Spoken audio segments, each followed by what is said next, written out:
एक बार की बात है, निचले हिमालय की पहाड़ियों में बसे एक छोटे से शांत गांव में भरत नाम का एक जवान लड़का रहता था। भरत अपने गुस्सैल स्वभाव और अशांत मन के लिए पूरे गांव में प्रसिद्ध था।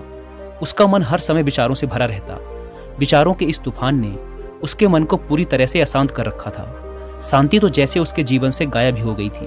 वह हर समय अपने विचारों में खोया रहता और एक तनावपूर्ण जीवन जी रहा था। अपने अशांत मन और गुस्सैल स्वभाव की वजह से उसके घर वालों और गांव के लोगों से भी उसके संबंध अच्छे नहीं थे, जिस वजह से वह खुद को और भी ज़्यादा अकेला व अपमानित महसूस करता। वह और भी ज़्यादा मानसिक तनाव की स्थिति में चला जाता। एक दिन की बात है, भरत अपने गांव के बाहर की गलियों में टहल रहा था कि तभी उसका सामना एक बूढ़े बौद्ध भिक्षु से हुआ, जो कि एक पेड़ के नीचे ध्यान की अवस्था में बैठे हुए थे। बौद्ध भिक्षु के चेहरे से एक निर्मल शांति की आभा झलक रही थी। इस असीम शांति ने भरत को बौद्ध भिक्षु की ओर आकर्षित किया। जब भरत बौद्ध भिक्षु के निकट पहुंचा तो उसने उनके चारों तरफ एक सकारात्मक ऊर्जा का अनुभव किया। भरत को यह महसूस हुआ कि इस अद्भुत शांति और असीम सकारात्मक ऊर्जा का स्रोत कहीं न कहीं बौद्ध भिक्षु के भीतर ही है। इसीलिए वह वहीं बैठकर उनके आंख खुलने का इंतजार करने लगा। थोड़ी देर बाद जब बौद्ध भिक्षु ने अपनी आंखें खोली तो उन्होंने अपने सामने एक जवान लड़के को बैठा पाया, जो कि काफी तनावग्रस्त और नकारात्मक भावनाओं से भरा हुआ लग रहा था। भरत ने बौद्ध भिक्षु की ओर लालसा भरी नजरों से देखा और बड़े सम्मानपूर्वक कहा, मुनिवर, मेरा मन बहुत अशांत है। मेरे मन के विचार मुझे खाए जा रहे हैं। मैं एक क्षण के लिए भी शांति का अनुभव नहीं कर पा रहा हूँ। क्या आप मुझे सिखा सकते हैं कि मैं अपने इस अशांत मन को शांत कैसे कर सकता हूँ? बौद्ध भिक्षु ने भरत के दर्द को समझते हुए उसकी ओर दया भरी नजरों से देखा और कहा, मेरे प्यारे बच्चे, मैं तुम्हें एक कहानी सुनाना चाहता हूँ। इस कहानी में मानसिक शांति और खुशहाली के रहस्य छुपे हुए हैं। क्या तुम इस कहानी को सुनना चाहोगे? भरत ने हाँ में अपना सिर हिला दिया और पूरी एकाग्रता के साथ कहानी सुनने को तैयार हो गया। उसके अंदर की उत्सुकता अब अपने चरम पर थी। बौद्ध भिक्षु ने कहानी सुनानी शुरू की। बहुत समय पहले की बात है। एक नगर में शक्ति नाम का एक आदमी रहता था। शक्ति बहुत ही महत्वाकांक्षी व्यक्ति था। उसे हर काम में लोगों से तारीफ चाहिए होती थी। अगर उसे किसी काम में असफलता या लोगों से बुराई सुनने को मिलती तो वह गहरी चिंता और तनाव में चला जाता।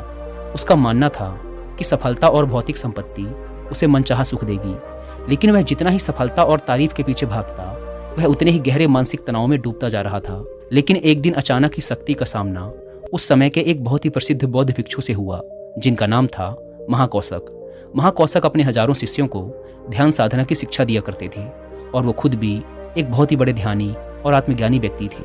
महाकौशक की अद्भुत एकाग्रता और स्थिर शांत चित्त से प्रभावित होकर शक्ति ने उनसे अपने भटकते मन को शांत करने का तरीका जानना चाहा। शक्ति ने कहा, भंते, मैं हमेशा सफलता के पीछे भागता रहता हूँ और लगातार और भी अधिक पाने के लिए प्रयास करता रहता हूँ, फिर भी मुझे कोई स्थायी संतोष या आत्मसंतुष्टि नहीं मिलती। इस निरंतर बेचैनी के बीच मुझे शांति कैसे मिल सकती है? भिक्षु महाकौशक ने शक्ति की ओर करुणा भरी नजरों से देखा और उत्तर दिया, तुम्हारा मन एक अशांत नदी की तरह है, जो हमेशा बहता और दौड़ता रहता है, कभी भी स्थिर नहीं रह पाता। अपने अशांत मन को शांत करने के लिए तुम्हें अपने विचारों को बिना किसी रुकावट के जाने देने की कला सीखनी पड़ेगी। शक्ति हैरान था।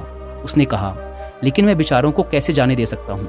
आखिर मैं भी तो अपनी इच्छाओं और महत्वाकांक्षाओं से जुड़ा हुआ हूँ। यह सुन भिक्षु महाकौशक मुस्कुराए और बोले, कल्पना करो कि तुम्हारे हाथ में पानी से भरा एक गिलास है। अब तुम जितनी देर तक इसे पकड़े रहोगे, यह उतना ही भारी होता चला जाएगा, और अगर तुम काफी लंबे समय तक इसे पकड़ के रखते हो तो तुम्हारे हाथ में दर्द होना शुरू हो जाएगा। लेकिन अगर तुम अपनी पकड़ ढीली कर देते हो और इसे जाने देते हो तो बोझ खत्म हो जाएगा। भरत ने कहानी और उसके संदेश को ध्यान से सुना। वह समझ गया कि अपने विचारों और इच्छाओं से चिपके रहना ही उसके बोझ को बढ़ाता है और उसके अंदर अशांति पैदा करता है। अब भरत को कहानी का अंत सुनने का बेसब्री से इंतजार था।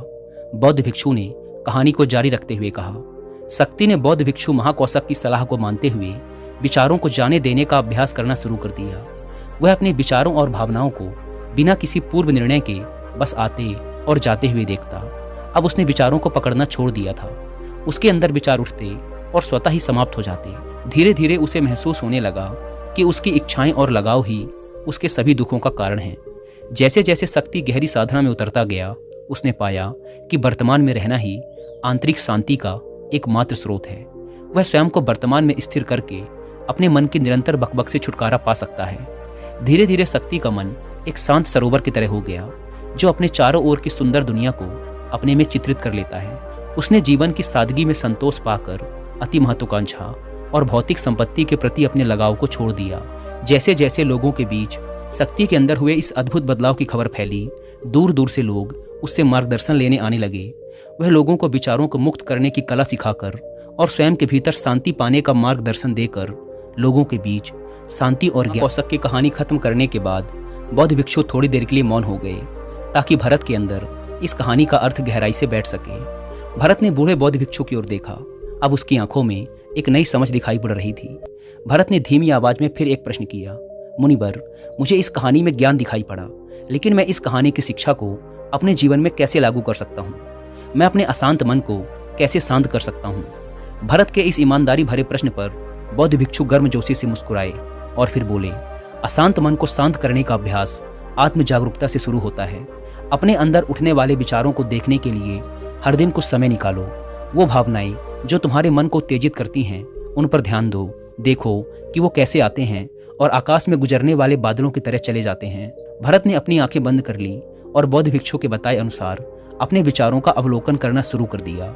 जैसे ही उसने अपने अंदर उठने वाले विचारों पर ध्यान देना शुरू किया, उसे महसूस हुआ कि उसके भीतर चिंताओं, निर्णयों और इच्छाओं की निरंतर धारा बह रही है। केवल इस एहसास ने ही उसे एक अद्भुत शांति का एहसास करवाया। उसे यह भी एहसास हुआ कि वह इन सभी विचारों और भावनाओं से अलग है। बौद्ध भिक्षु ने आगे कहा, जैसे शक्ति ने खुद को हर तरह के लगाव और आसक्ति से अलग कर दिया था, उसी तरह से तुम भी अपने मन को परेशान करने वाले विचारों और भावनाओं को खुद से मुक्त करने का अभ्यास विकसित कर सकते हो। जैसे ही विचार उठें, उन्हें बिना किसी पूर्व निर्णय के स्वीकार करो और फिर धीरे धीरे उन्हें जाने दो और वर्तमान क्षण पर अपना ध्यान केंद्रित करो। लेकिन मुनिवर, भरत ने बीच में ही रोकते हुए कहा, क्या होगा अगर विचार और भावनाएं इतनी मजबूत हैं कि वो बनी रहें और मन को छोड़ने से ही इनकार कर दें? बौद्ध भिक्षु ने भरत की बात पर सहमति जताते हुए सिर हिलाया और कहा, ऐसे कई मौके आएंगे जब तुम्हारे मन में विचारों का बवंडर चल रहा होगा, जब तुम्हारा मन तुम्हारी बिल्कुल भी नहीं सुनेगा। तो ऐसे समय में तुम्हें अपनी सांसों की ताकत पर विश्वास रखना होगा। बौद्ध भिक्षु ने एक बार फिर भरत को अपनी आंखें बंद करके अपने पेट के फूलने और पिचकने को महसूस करते हुए अपनी सांसों पर ध्यान केंद्रित करने के लिए कहा। बौद्ध भिक्षु ने समझाते हुए कहा, जब भी तुम्हारा मन उत्तेजित और अशांत हो तो तुरंत अपनी सांसों पर लौट आओ। सांसों की नियमित गति तुरंत तुम्हें वर्तमान के क्षणों में वापस खींच लाएगी और एक शांति का एहसास करवाएगी। भरत ने कुछ देर तक बौद्ध भिक्षु के निर्देशानुसार अपनी आती जाती सांसों पर ध्यान केंद्रित करने का अभ्यास किया। इस छोटे से अभ्यास ने उसे अपने मन की शांति और स्थिरता का एक क्षणिक अनुभव करवाया। उसे समझ आ गया कि यह सांसें तो हमेशा उसके साथ थी, जो वर्तमान क्षण की निरंतर याद दिलाती हैं, सांत्वना और शांति प्रदान करती हैं। भरत की इस प्रगति को देख बौद्ध भिक्षु मंद मंद मुस्कुराए और बोले, मेरे प्यारे भरत, अशांत मन को शांत करना एक ऐसा अभ्यास है जिसके लिए धैर्य और मजबूत इच्छा शक्ति की जरूरत होती है। जैसे निरंतर व्यायाम से मांसपेशियां मजबूत होती हैं, वैसे ही नियमित अभ्यास से मन भी शांत होता है। भरत ने स्वीकृति में अपना सिर हिलाया और इस अनमोल मार्गदर्शन के लिए बौद्ध भिक्षु का धन्यवाद करते हुए उन्हें ये वचन दिया कि मैं आज से ही अपने मन को शांत करने, आसक्तियों को छोड़ने और अपने भीतर शांति पाने की इस यात्रा पर निकल पड़ूंगा। बौद्ध भिक्षु ने भरत के कंधे पर हाथ रखा और कहा, मुझे तुम्हारी काबिलियत पर पूरा भरोसा है कि तुम बहुत ही जल्द अपने मन की शांति को खोज लोगे। लेकिन याद रहे, यह रास्ता इतना आसान नहीं होगा, लेकिन अगर तुम दृढ़ इच्छा शक्ति और खुले दिल से प्रयास करोगे तो तुम जरूर उस शांति को खोज लोगे जो तुम्हारे भीतर है। उस दिन से भरत ने अपने अशांत मन को शांत करने के अभ्यास के लिए खुद को प्रतिबद्ध किया और हर दिन ध्यान करने के लिए एक अलग समय निर्धारित किया। उसने अपने मन में उठने वाले विचारों को बिना किसी रोक टोक के जाने दिया और अपनी श्वास के माध्यम से खुद को वर्तमान में रखने का प्रयास किया।